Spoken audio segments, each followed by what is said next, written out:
Ladies and gentlemen, my name's Paul, and in this Gaming Silicon video, we're going to be discussing and analysing tech news which, as usual, has popped up over the past 24 or so hours. We're going to be starting things out with the Z390 and X399 chipsets from Intel, as the company have at last confirmed that they, well, do exist. Then we're going to move over to Samsung, because for the first time in over a quarter of a century, Intel is not the top in the semiconductor vendor pile. That's right. Samsung are now the largest when it comes to this particular playing field. Then good news for those who are not big fans of mining, because AMD and Nvidia AIBs are expecting a reduction of up to 40% in the demand of GPUs. But first things first, those rascals at Intel have actually confirmed the existence of the Z390 and once again the X399 chips. But it's imperative to realise that this is not an official press statement, this is not like a trailer or anything like that, unfortunately. Instead, this comes to us from release notes on the Intel Rapid Storage Technology PDF, specifically under the supported hardware.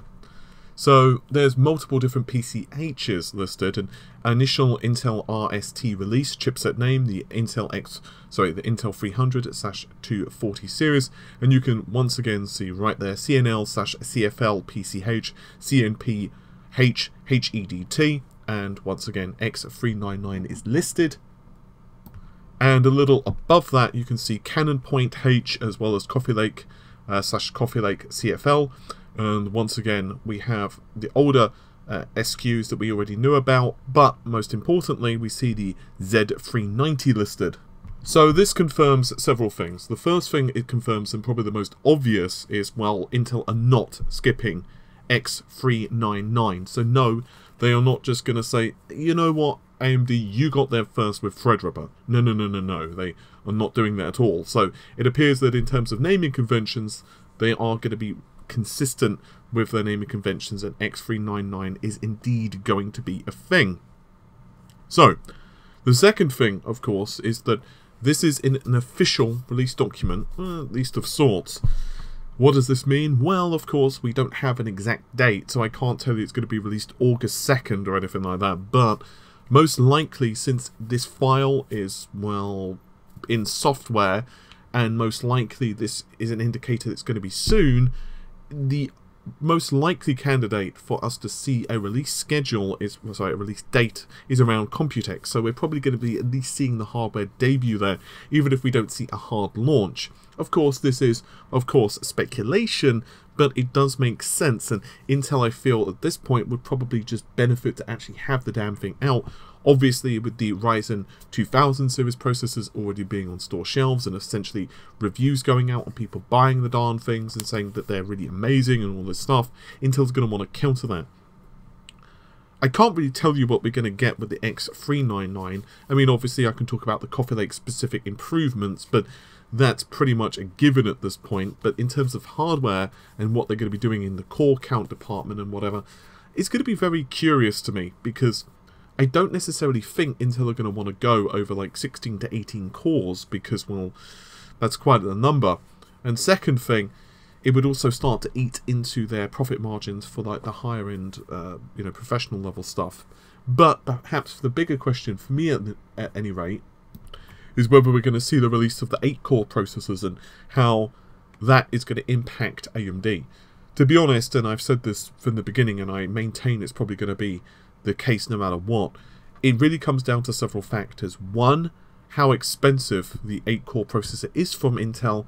Two, how, if any, if at all, backwards compatibility even functions, and whether AMD decide to release a 2800X or simply cut the price of the 2700X. And finally, and probably the most obvious, what the performance level is for the 8-core, if once again we see it released with the Z390. Now on to Intel and Samsung. No, the two aren't necessarily rivals per se, but there has been one crown that Samsung probably did want from Intel, and that is being the top semiconductor player. And that is literally the top of the throne as well, and that of course has been something that Intel have sat on for around 25-ish years now. Finally, Samsung have managed to surpass Intel. And how have they done this? Well, it has one thing that you can imagine it produces which could allow them to steal the crown from Intel. That's right, memory. 2017 saw two semiconductor industry milestones. Revenue surpassed 400 billion, and Intel, the #1 vendor for the last 25 years, was pushed into second place by Samsung Electronics. This, by the way, is according to George Brocklehurst, who is the research director over at Gartner. Both milestones happened due to the rapid growth in memory markets as the undersupply drove pricing for DRAM and NAND flash higher. So before we get into the nitty-gritty of further quotes, let's just for a moment take a look briefly at the positioning. So previously, Intel had been #1 and Samsung had been #2. So essentially we see a switcheroo here. But it's not by much, 14.2% versus 14%. However, perhaps the big thing you'll notice is the percent of growth. Intel went up 8.6% from 2016 to 2017, but Samsung went up 49.3%. SK Hynix was also incredibly impressive at 79.6%, and well, let's face it, Micron weren't exactly a slouch here, 71.1%. According to Gartner, however, 2/3 of the money that Samsung are making from semiconductors actually is from memory.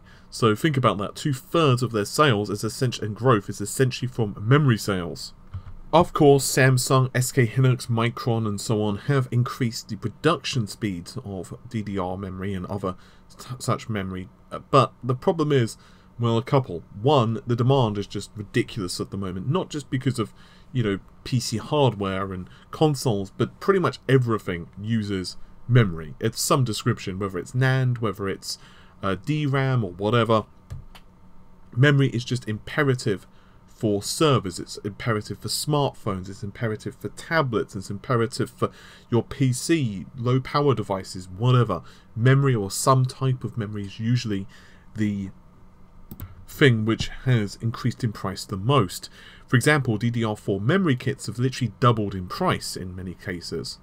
And that's over a relatively short period of time. Like if you were to look back just a couple of years, memory prices of DDR3 or DDR4 were fairly cheap compared to now. And this rolls us actually into the next news story, which is Nvidia and AMD. So memory prices have also somewhat affected graphics cards, because obviously GDDR5 or 5X or whatever is of course a crucial component, haha, see what I did there with the word crucial, haha, of graphics cards. But graphics cards themselves have also been getting absolutely hammered thanks to the demand imposed to us by cryptocurrencies as well as gaming as a whole. So according to AIBs, and this is, by the way, is a report that was nabbed by DigiTimes, they're telling us that various companies such as Gigabyte and MSI are bracing themselves to see a shipment reduction of 40% in April. Unfortunately, just like usual, the story isn't as cut and dry as that. For a start, the cryptocurrency trend might have started to dry up somewhat, and the price started to drop in many of the currencies, but it's starting to rebound a little bit. So, of course, these reports and these guesstimates, essentially, are based upon what happened in the past. And obviously, now that the market is starting to rebuild, maybe that isn't going to be necessarily an indicator for the future. However, that doesn't necessarily mean that we will see a price rebound, because there's a couple of other things we need to take into consideration. Perhaps the most obvious one is dedicated mining ASICs, which are essentially producing bitcoins or whatever the particular currency is much faster than what a GPU can.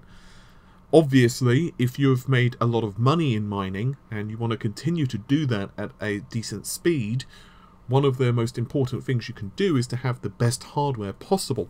Previously, they were literally buying truckloads of GPUs. Now I suspect a lot of those companies or those organizations which were doing that, they're probably either going to be getting rid of their older GPUs and selling them, and also saving as much money as they can, so that the moment these things become available in heavy quantities, they can just load up on them and get ahead of the curve. That also means, of course, that it ties into the second issue. If you've only got 1 or 2 GPUs, and perhaps let's say you've bought I'm just going to use an example here, an RX 580.